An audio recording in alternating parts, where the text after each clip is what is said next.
윤석열 씨가 파면이 됐지만 내란 사태 여전히 수습 중입니다. 이런 상황에서 조기 대선 국면도 맞이했는데요. 앞으로 우리가 나가야 할 방향 짚어볼 필요도 있는 것 같습니다. 관련해서 심용한 역사엔 연구소장 함께 이야기 나눠보겠습니다.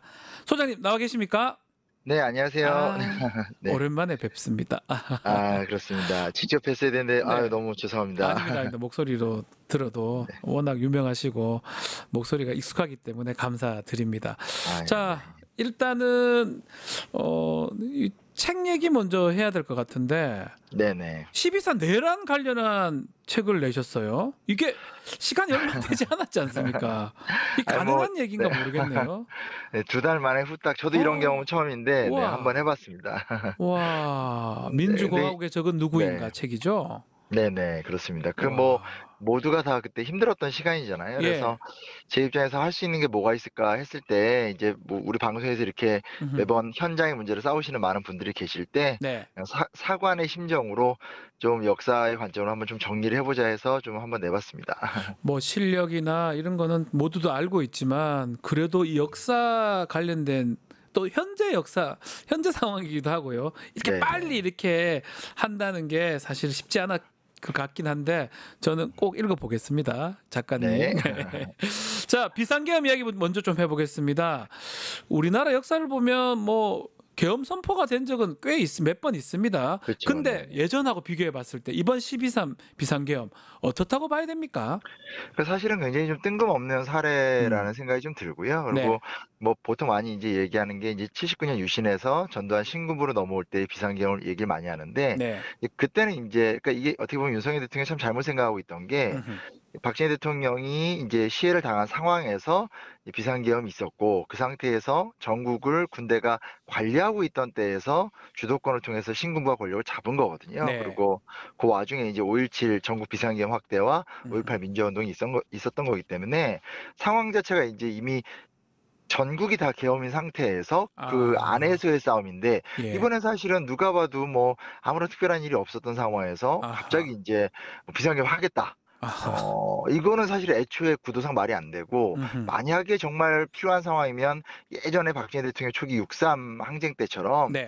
어떤 포인트를 갖고 이 부분에 대해서는 뭐 막겠다 위수령 하듯이. 음흠. 근데 이것도 아니고 저것도 아니니까 뭐 물론 이제 여러 위기 상황이 있었지만 사실은 좀 실패를 예견한 좀 바보 같은 행동이었다 뭐 이렇게 볼 수 있겠죠. 그 네. 상황상 봤을 때 12.12 때는 전국적으로 가능했던 부분도 있고 비슷한 요건도 된 것 같은데 또 네네네. 6.3 때도 말씀하셨고요.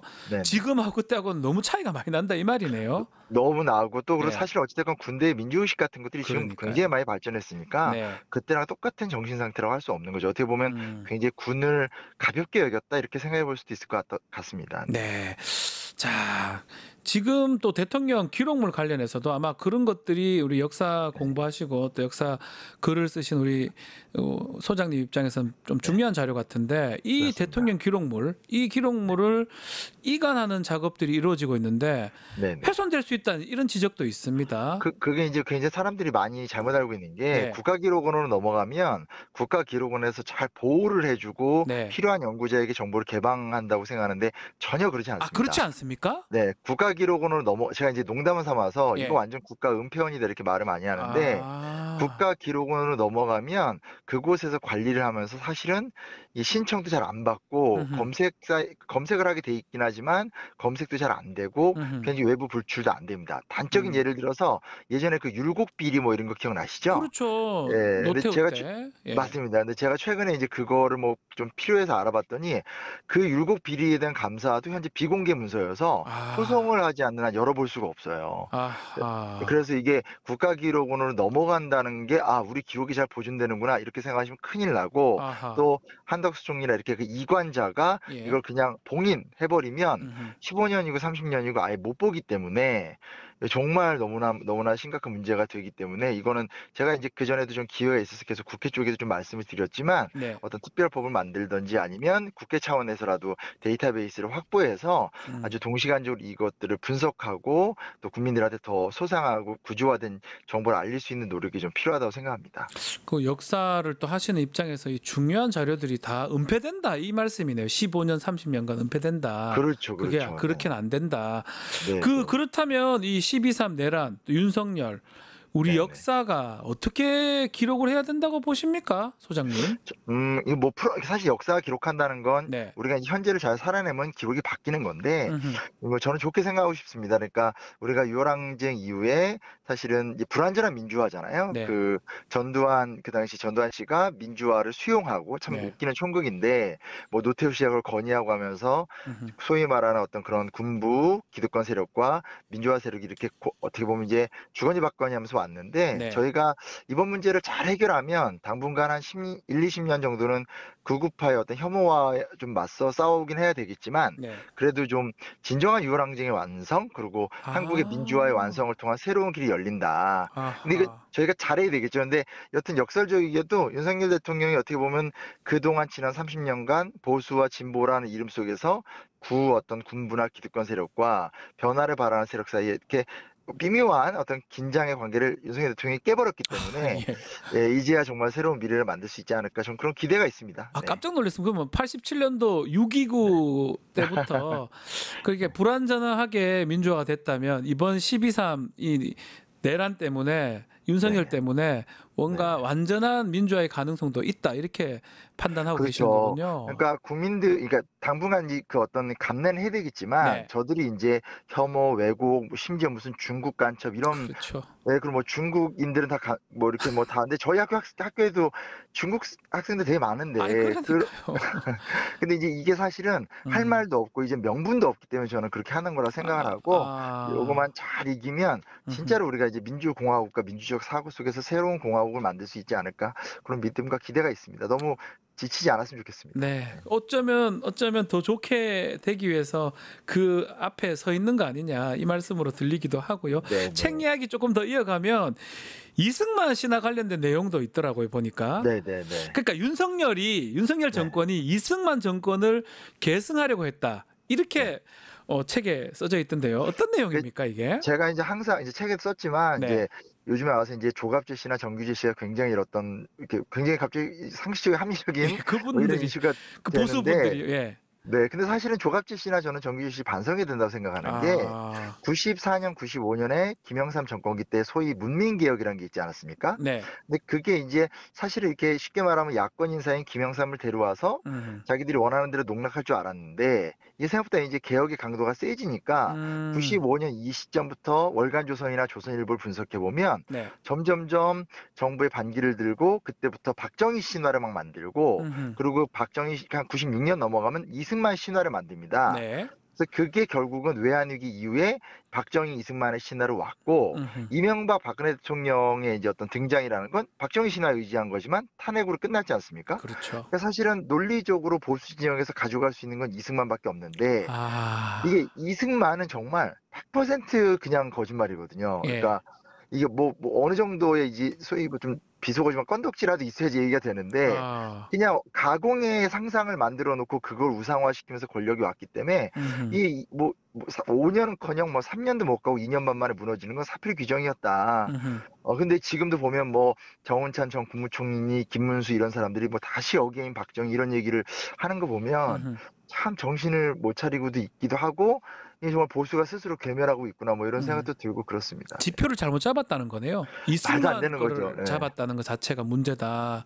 그렇죠, 그렇죠. 네. 그걸 뭐 몰라서 그런 겁니까? 아니면 어떤 확고한 믿음 같은 게 있어서 그랬던 겁니까, 이 윤석열 정부는? 뭐 이제 뭐 확실하게, 근데 사실은 이제 박정희 신화가 무너지게 되면서 네. 의지할 수 있는 당장의 아, 아젠다는 그거밖에 없었고, 그러니까 이제 예. 계속 거짓말을 하는 거죠. 뭐 음. 농지 개혁을 했다, 한미 상호 방위 조약을 했다 얘기하는데, 사실 그 당시 미국의 전략으로 봤었을 땐 한미 상호 방위 조약은 좀 필연적 규결이었고, 네. 농지 개혁은 뭐 이승만 혼자 주장하던 겁니까? 그 당시에 다 했죠, 거의 다. 가장 예. 보수적인 지식인들도 음. 다 농지 개혁한다고 했는데, 뭐 그러면서 어떤 미화를 하고, 그 음흠. 미화를 갖고 윤석열 본인을 띄우고, 또 청년층들은 뭐 윤 어게인, 그 철자도 잘못 썼더라고요. 그래서 악이안이라고 그러면서 적혀 있더라고요. 예, 예. 네, 그러면서 뭐 정당을 만들고 하니까, 음. 굉장히 이제 스트레스는 받는데, 그만큼 이제 모르겠습니다. 저는 보수가 다시 살아날 수 있을 거라는 생각은 안 하는데, 네. 여튼간에 정말 이제 궁지에 몰렸다, 음흠. 뭐 그런 걸 뭐 볼 수 있을 것 같습니다. 네. 자, 그럼에도 좀 개헌 이야기도 있는 것 같아요. 특히 시스템 네네. 개혁 목소리도 높은데 네네. 대통령 권한 뭐 축소해야 되고 등등 개헌 이야기, 이 부분은 소장님께서는 어떻게 보십니까? 저는 이제 언제나 개헌은 찬성입니다. 네. 사실은 이제 물론 이제 그런 공감을 합니다. 지금의 내란 음. 세력과 싸우고 그 이후에 뭐가 정리되면 하자 뭐 이렇게 얘기하는 것도 충분히 저도 이해가 되고요. 네. 다만 이제 드리고 싶은 말씀은 우리나라 사례도 그렇고 전 세계 사례도 그렇고 지금 같은 혼란기가 아니면 저는 개헌을 한 역사적 사례는 없거든요. 그래서 아. 이게 쉽진 않다. 이번에 놓치면 뭐 음음. 그 말씀을 좀 드리고 싶고 네. 근데 이제 중요한 건 무엇을 개헌하느냐인데 음음. 사실은 우리가 4년 중임제 말고는 별 특별한 이슈가 없지 않습니까? 그런데 그렇죠. 사실은 이제 이 음. 소위 말하는 단순한 분권형이 아니라 음음. 정말로 권력의 좀 이양, 그래서 진짜로 어떤 뭐라고 할 수 있을까요? 뭐 예를 들면 지방자치 같은 것들도 정말 좀 실제로 이루어질 수 있고 음. 공무원들도 책임을 질 수 있고 왜냐면 제가 이 지자체나 이런 데서 사업을 많이 하고 일을 하다 보면 네. 정권 교체의 굉장히 어떤 그런 안 좋은 현상이 뭐냐면 이게 원래 박정희 때부터 공무원이 발달했기 때문에 정말 이분들은 되게 그 지도자만 따르는 특징이 있는데 그렇죠. 이게 쉽게 말하면 지역 단체장이 바뀔 때마다 자기들이 했던 사업을 자기들이 다 부시는 현상이 그러게요. 반복되고 있습니다. 맞아요. 그래서 이거는 정말로 대통령의 권력이 음. 많이 공무원들한테 그 자율성을 주면서 넘어가고 그게 음음. 나눠지면서 정말로 공무원들 한 명 한 명이 시민이나 지역 공동체 편으로 서게 되는 어떤 그런 플랜으로 우리가 잘 만들어 보지 않으면 음음. 안 된다. 만약에 뭐 그런 의미에서 좀 더 준비를 해야 된다면 어쩔 수 없이 준비는 해야 되겠지만 네. 그냥 또 이렇게 지금 안 돼 하고 미루다가 나중에 이때 해야 하면 아마 되게 당황할 거다. 뭐 이런 걸 음. 우리가 좀 지적하고 싶습니다. 네. 그 소장님께서 형식적 민주화는 이루어졌지만 기득권 구조는 그대로 유지되고 있다. 이 얘기를 하셨습니다. 자, 뭐 결국은 지금 뭐 보수 정당이라 해야 되나요? 하여튼 국민의힘 네네. 계열 정당이 계속 어려운 상황에서 빠져나가기도 하고 그 네네. 기득권들을 계속 잡는 것 같은데 네네네. 어떻게 앞으로 우리가 이걸 대응해야 됩니까? 저는 이거 이제 '앞으로는 좀 쉽지 않다.'라는 생각은 사실 음. 솔직히 들고요. 그러니까 네.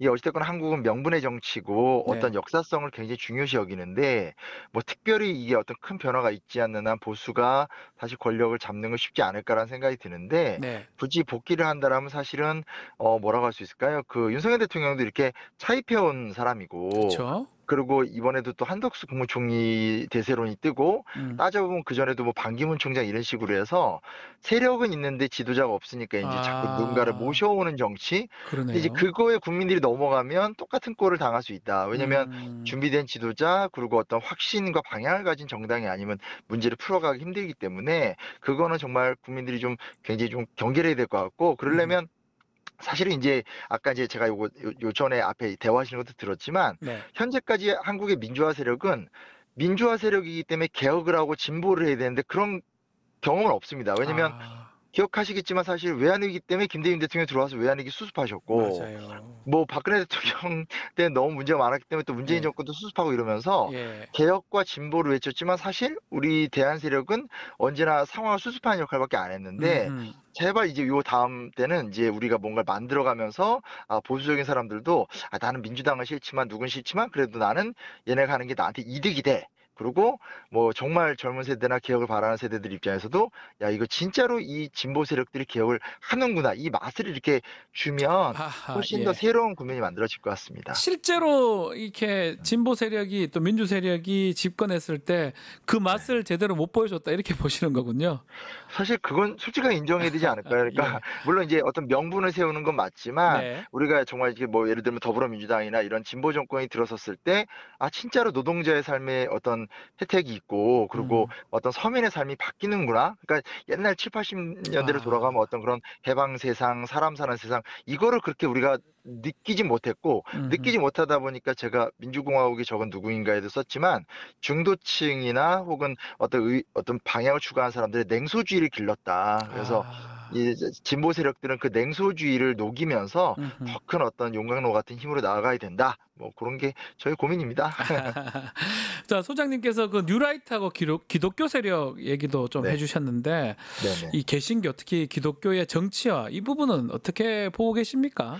그게 이제 두 세력이 따로 뛰긴 좀 어렵고요. 네. 그러니까 사실은 한국교회 같은 경우 어찌 됐건 종교는 감정의 공동체고 음음. 한국교회는 특히 무속이나 어떤 그런 거에 영향을 많이 받아서 뭐 아시지 않습니까? 뭐 북치고 통성기도 하고 이런 게 워낙 강한데 예. 사실은 이미 30년 전부터 어떻게 보면 보수 진영의 거의 이제 그 아웃사이더라고 할 수 있는 뉴라이트들이 교회에 많이 들어왔습니다. 그래서 아. 그 어떤 순수한 감정을 이용해서 이렇게 흘려내면서 반공주의 또 반공주의 위에서 어떤 이런 인식들을 많이 뿌리내려서 음음. 당분간은 사실은 이 기독교 진영의 그 어떤 극우 행보나 보수 행보를 깨는 건 쉽지 않겠고, 음음. 다만 그냥 쉽게 말씀드렸었을 때 한 500만 정도가 한국 개신교라면 네. 그중에서 이제 이렇게 갈 사람들은 한 1-200만, 나머지는 아. 애초에도, 왜냐면 이제 교회가 그렇게 사회적 역할을 잘 안 하기 때문에 네. 교회 다니는 젊은 성도들은 또 목사님 말을 잘 안 들어요. 아 그래서 예. 예, 그분들은 또 투표를 그렇게 하진 않아서 예. 이거를 인제 결국 인제 이 기독교가 당분간 문제를 일으키는 걸 부정하기 힘들고, 음음. 다만 인제 그 안에서 아까도 말씀드렸듯이 젊은 층들, 뭐 예를 들면 40대 굉장히 진보적이라고 하죠. 예. 그리고 2030도 사실은 뭐 보수적이라는 단어는 좀 쪼끔 모욕적인 것 같고, 음. 그만큼 그들의 삶의 처지가 지금 어렵기 때문에 반감이 나타나는 것 같은데, 그 음음. 속에서 인제 어떤 기존의 개혁과 변화를 바라는 세력들의 모습이 잘 보여주면 그들이 좀 더 어떤 그런 힘이 되지 않을까. 그건 만들어 가야 될 일 같습니다, 솔직히. 네. 그 북한과의 국제 관계를 민주공화국의 적이다 네. 이렇게 말씀하신 삼는 것도 눈에 띄는데 이건 어떤 의미로 지금 해석을 해야 됩니까? 그러니까 이제 사실은 우리가 이게 지난 12월 달부터 네. 모든 국민들이 정치에 말려들어서 너무 맞습니다. 힘들고, 예. 사실 저도 제 영역은 아닌데, 별로 간섭한 영역은 아닌데 저마저도 이렇게 책을 쓸 정도가 됐던 상황인데요. 네.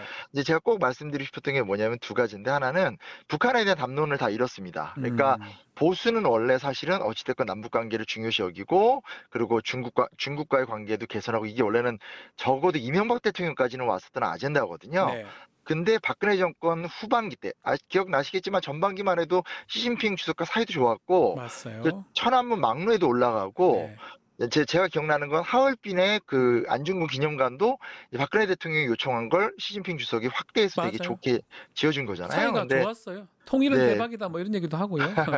근데 인제 예. 이게 이제 스스로의 자기 뭐 모수니까요. 음. 아시다시피 이제 그 사드 배치, 그리고 음. 그 뭐죠? 개성공단 혁파 음음. 이렇게 되면서 사실상 이제 뭐 '이런 거 파탄나도 된다.'라는 어떤 완전히 미국 종미주의로 가게 되고, 그리고 그거를 이어받아서 윤석열 정권 들어오면 무슨 중국 간첩, 네. 동유럽 시장 개척으로 가면서 보수는 대북 정책의 길을 잃었고, 음음. 반대편에서 이제 진보도 사실은 계속 보수 진영에서 "니네는 왜 북한 인권 갖고 아무 얘기 안 하냐." 이런 식의 공격을 하다 보니까 네. 우리도 좀 북한에 대해서 비판적 얘기를 많이 했는데, 음음. 조금 더 실리적으로 김대중 정권 때 갖고 있었던 가장 큰 특징이 우리가 직접 북한과 미국을 설득해서 가능한 범위 내에서 쪼끔이라도 이렇게 뭔가를 이뤄낸다는 전략이었거든요. 네. 근데 이게 어찌 됐건 이번에 문재인 대통령 회고록에도 나오지만, 그 문재인 대통령이 이렇게 그 뭐라고 할 수 있을까요? 그 두 나라를 중재하는 걸로 쪼끔 방향을 바꿨었잖아요. 근데 음. 그렇게 가지 말고 우리가 하나하나 직접 문제를 풀면서 작은 거 부터라도 이제 남북 관계를 좀 개선하고, 특히 중국 문제는 좀 큰 문제라는 생각이 듭니다. 음. 어찌됐건 옆에 붙어 있는 나라고 서로 영향을 많이 주고받을 수밖에 없고, 맞습니다. 또 사실은 저는 이제 일 때문에 제 직업상 중국을 많이 갈 수밖에 없지만, 네. 이제 안 가보신 분들이 굉장히 중국을 편하게 얘기하시는데, 네. 예, 굉장히 발전한 나라이기도 하잖아요. 그래서 예예. 좀 이게 중국과의 관계 개선에 대한 문제는 우리가 좀 특별히 노력을 많이 해야 된다. 이런 어떤 중국에 대한 혐오 음. 발언들이 지금 너무 힘든데, 음음. 뭐 예전에 생각해 보면 예전에 정말 빨갱이라는 단어 앞에서 아무것도 못했지만 그걸 아. 다 극복해서 우리가 무너뜨리지 않았습니까, 문화적으로. 그래서 예. 초장에 좀 중국 문제도 조금 분위기를 바꿀 필요는 있다는 생각이 듭니다. 네. 그 지금 앞으로 출범할 정부 얘기를 좀 하시는 것 같아요. 그 네네. 방향성은 어떻게 잡는 게 좋을 것 같습니까? 이번 정부? 네. 이제 뭐 누가 될지는 저는 잘 모르겠고, 네. 사실 그게 뭐 제 역할은 아닌 것 같고, 다만 이제 말씀드리고 싶은 것은 이제 약간 요 얘기는 반복되는 것 같긴 네. 하지만, 그러니까 저희 사회가 이제 제시한 아젠다들이 있고, 그러니까 음. 원래 굳이 말씀드리면 우리나라가 독립운동기 때도 그랬고 재헌헌법도 그렇고 이 균등이라는 단어가 지금도 헌법 전문에 많이 쓰여져 있거든요. 그러니까 맞습니다. 예. 북한 같은 어떤 음. 기계적 평등의 사회주의 국가는 아니지만, 음음. 어떤 우리나라의 민족 경제 자체가 민족 구성원들의 평등성, 그리고 음. 어떤 그런 것들을 공유하면서 모두가 동등하게 좀 살아갈 수 있는 세상을 만들어야 되는데, 지금은 사실은 뭐 정말 뭐라고 할 수 있죠. 그러니까 저도 이제 자녀들을 키우지만 네. 부모의 소득이 자녀의 성적에 절대적 영향을 주는 세상이 됐고 음. 특권 계급이 존재하고 그 특권 계급 소비를 부러워하지 그들의 부를 사회적으로 교정하려는 노력은 안 하거든요. 네. 그래서 일단 당장은 정치적 아젠다가 크지만 우리가 뭐 이렇게 뭐 경제민주화 이런 말을 많이 하는데 조금 더 적극적으로 이 진보 정부가 들어왔었을 때 우리의 살림살이가 서민들의 살림살이가 나아질 수 있구나를 좀 입증했으면 좋겠다. 음흠. 이제 미루지 않았으면 좋겠다. 뭐 그런 게 좀 가장 기대입니다. 네. 마지막으로 책 보니까 깨어있는 네. 시민이라는 개념이 자주 네네. 등장하는 것 같아요. 네네. 아마 이게 노무현 전 대통령이 됐었던 내용 같기도 하고 어떤 뜻인지 또 한국 시민사회가 또 어떻게 깨어있으면 좋을지 그 말씀도 좀 네. 부탁드리겠습니다. 사실 그것 때문에 책을 쓴 건데요. 네. 그러니까 중요한 건 저는 시민들의 조직화라고 생각을 하고 네. 현재는 어찌됐건 우리가 되게 정치 편향성이 강하잖아요. 네. 모여서 이렇게 우리가 이 뉴스토마토나 이제 변호사님의 이야기를 들으면서 같이 으쌰으쌰하고 좋은데 예. 그걸 하지 말자는 얘기가 아니라 335 모여서 같이 역사 공부도 하고 경제 공부도 하고 복지 공부도 하고 인권 공부도 하면서 그냥 어떤 시민 운동가들의 시민이 그 어떤 시민 단체가 아니라 진짜로 지금 사실 우리나라 시민 단체 실질로 후원자들 5천 명 넘는 데가 없습니다. 네. 그러니까 그게 아니라 정말 2만 명, 3만 명이 되고 시민운동을 시민이 하고 자치를 시민이 할 수 있을 좀 내적 역량을 기르자. 네. 이렇게 정치가들한테만 계속 맡겨두지 말고 또 투표로 지지하지 말고 좀 더 우리가 좀 더 준비를 하는 수기민주주의 단계로 좀 들어가서 새로운 시대의 어떤 단위들이 됐으면 좋겠다. 그렇지 않으면 다음 민주주의의 길은 전 힘들 거라고 생각을 하고 네. 어찌됐건 김대중 대통령, 노무현 대통령, 문재인 대통령한테 저희가 많이 기대했다라면 지금 다음 대통령도 기대는 해야 되겠지만 네. 우리의 자리를 좀 더 만들어서 우리가 직접 정부에 좀 아젠다를 요구하는 단계로까지 시민들의 조직화가 좀 이루어졌으면 좋겠습니다. 혹시 이번에 뭐 여의도에서 우리 네. 집회하시는 분들 또 그리고 네. 광화문에서 하는 그런 네. 것들이 깨어있는 시민 또 그 조직이라고 이렇게 생각하시는 겁니까? 물론 이제 그거는 당연히 네. 우리가 되게 잘하는 역량이라고 생각하고요. 네. 다만 이제 그렇게 해서 독재자로 싸워서 무너뜨리는 건 저희가 잘하는데 예. 무너뜨린 이후에 건설적 역량은 아하. 결국 디테일이 네. 필요한 거고 네. 분과별로 전략이 필요하잖아요. 그 부분에서 너무 좀 정권에 맡겨놓은 게 있는 것 같아서 함께 숙의하고 아하. 공부하는 시민 공동체가 됐으면 좋겠습니다. 그 결국은 우리 박근혜 정부 그때 촛불 집회 그 네네네. 통해서 박근혜 정부가 뭐 무너졌다면 그 후에 그게 쭉 연결 안 된 것 같다 이렇게 봐도 되는 겁니까? 예, 굳이 뭐 저의 마음을 드러내시는군요. 그렇죠. 네, 예, 네. 그러니까 너무 이제 대통령과 정부에 맡겨놓은 것 같고, 네. 근데 그거는 좀 오랜 관성인데 이제 하나하나 좀 바꿔갈 때가 되지 않았나 뭐 그런 말씀입니다. 예. 알겠습니다. 책 꼭 읽어보고 다시 말씀을 좀 드리도록 하겠습니다. 오늘 말씀은 여기까지 듣겠습니다. 네, 감사합니다. 오늘 찾아뵙지 못해서 너무 죄송합니다. 다음에 또 뵙도록 하겠습니다. 네, 소장님. 감사합니다. 네, 지금까지 심용한 역사앤 연구소장과 함께했습니다. 유튜브 구독하고 실시간 채팅과 댓글을 남기시면 매일매일 7천 TTCO를 드립니다. 참여 방법은 통통물 어플을 다운로드하고 회원가입과 로그인을 해주세요. 마이페이지에서 나의 회원 고유 번호를 복사해주세요. 유튜브 구독 후 실시간 채팅이나 댓글창에 고유 번호를 한 번만 입력하면 준비 끝! 지금 유튜브 채팅과 댓글 쓰기 참여하고 실천 TTCO 받아가세요.